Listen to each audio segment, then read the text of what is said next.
காஞ்சிகேசன் பேசுகிறேன். ஹாப்பி டியூஸ்டேங்க. என்னம்மா இன்னைக்கு ஹலோ ஒன்லி வாய்ஸ். ஆமாம், ஹலோ வணக்கங்க. இன்னைக்கு வந்து ஹாப்பி டியூஸ்டே. முருகரோட பிளஸ்ஸிங்ஸ் உங்களுக்கும், நீங்கள் உங்களுக்காக நாங்களும், எங்களுக்காக நீங்களும் ப்ரேயர் பண்ணிக்கோங்க, சரிங்களா? இது வந்து டெய்லி படிக்கிற திருக்குறள் மாதிரி ஆயிடுச்சு. ஆமாங்க, ஏன்னா ஒருத்தருக்காக ஒருத்தர் ப்ரேயர் பண்ணுறது தான் அவ்வளோ ஒரு நல்ல ஒரு பலனை தரும்னு சொல்லுவாங்க. குரூப் ப்ரேயர்ஸ்ன்னு கேட்போம்ல, அதனால இது குரூப் ப்ரேயர் மாதிரி நம்ம எல்லாருக்காகவும் ப்ரேயர் பண்ணிக்குவோம். இன்னைக்கு எங்கள் வீட்டில் சோள தோசைங்க.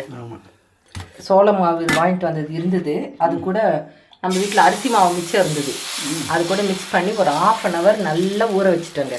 நல்லா நைஸாக நல்லா வருதுங்க, மெலீஸாக தோசை, சோள மாவு தோசை. இன்னைக்கு வந்து கத்திரிக்காய் மாங்காய் சாம்பார் வச்சுட்டு பாருங்க, கத்திரிக்காய் மாங்காய் சாம்பார், கொஞ்சமாக மாங்காய் வெல்லம் போட்டு பண்ணியிருக்காங்க. மாங்காய் பச்சடி பண்ணிட்டு மிளகு ரசம் வச்சுருக்கேன். முட்டையை வந்து நல்லா வறுத்து வச்சுருக்கேன். எப்படி இது பாருங்க, சூப்பராக இல்லை? அதான் முட்டை காரத்துக்கும் கத்திரிக்காய் மாங்காய் சாம்பாருக்கும் அப்படின்னு இருக்கும். ஓகேங்களா? நீங்களாம்மா ஸ்வீட்டாக ஷார்ட்டாக சூப்பராக செய்யுங்க, சரியா?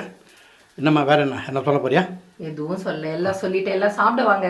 வாங்க, இன்னும் ஆஃபீஸ் போயிடுவாங்க, நான் மாட்டிக்க முடியணுமா? நம்மளுக்கு எவ்வளோ சர்வீஸ் பண்ணலாம் தெரியாதுங்க. அது இந்த மாதிரி தான் நான் சமாளிச்சிடுவேன், வேறு ஒன்றும் இல்லை. ஓகே, அப்புறம் ஒன்று படிச்சிடலாமா? ஒரு துண்டு தேங்காவை திருடி எலி சாப்பிட்டதுக்காக அது விஷம் வச்சு கொண்டு வரும். கரெக்டுங்களா? விஷம் கலந்து தந்து நம்முடைய விஷம் வைக்க சொல்லுது நம்ம மூளை.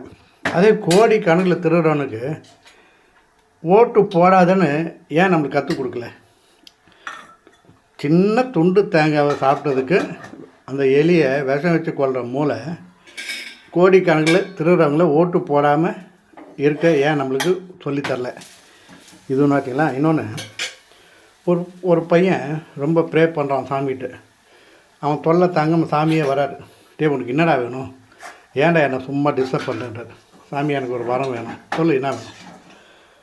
நான் வந்து பெட்டி நிறைய பணம் வேணும். சரி, நல்ல ஏசி ரூம், வெயிலுக்கு எனக்கு அவன் ஒத்துக்கலை. ஏசி ரூம், நல்ல தூக்கம் இருந்தால் போதும். சாப்பாடுடா, அதான் பணம் இருக்குல்ல, நான் பார்த்துப்பேன். ரைட்டு, சரி, உனக்கு தகுந்த மாதிரி அதை மாதிரி கிடைக்கட்டும்னு சொல்லிட்டு போயிடுறாரு. அப்புறம் பார்த்தா அவன் எங்கடா, அவனுக்கு வேலை கிடைக்குது. என்னான்னு பார்த்தா ஏடிஎம்மில் செக்யூரிட்டி கார்டாக கிடைக்கும். பெட்டி நிறைய பணம் அவர் கிடச்சிதா, ஏசி ரூம் கிடச்சிதா, அவர் ஆள் வராதப்போ அவர் தூங்குறாரு. இதுதான் விஷயம். சும்மா ஜாலியாக எடுத்துக்கோங்க, ஸ்வீட்டாக ஸ்மார்ட்டாக இருங்க. மீண்டும் சந்திப்போம். சப்ஸ்கிரைப் பண்ணுங்கள், லைக் பண்ணுங்கள், ஷேர் பண்ணுங்கள்.